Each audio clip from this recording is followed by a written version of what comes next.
ஆண் சைடு என்னென்னா செக்ஸில் சரியாக ஈடுபட முடியுதா, திறமை உள்ள விந்து தயார் பண்ணுதா.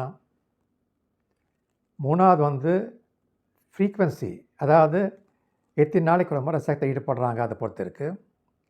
அடுத்தது ஃபால்ட்டி டெக்னிக்ஸ், அதாவது தவறான முறையில் செக்ஸில் ஈடுபடுறது. அடுத்தது பிறப்பு கோளாறுனால ஜனன உறுப்பு சரியாக தயாராகிறதுக்கு காரணங்கள். பெண்ணை எடுத்தோம்னா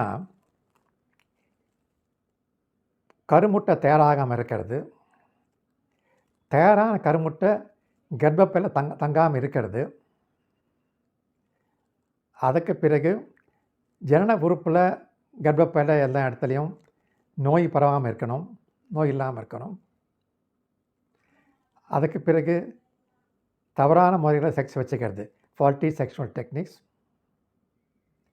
அதுக்கு பிறகு கர்ப்பப்பை மற்ற ஜனன உறுப்பில் இன்ஃபெக்ஷன்ஸ், நோய்கள் வர்றது, பிறப்பு கோளாறு, செக்ஸ் பிரச்சனைகள், இதெல்லாம் ஒரு காரணம்.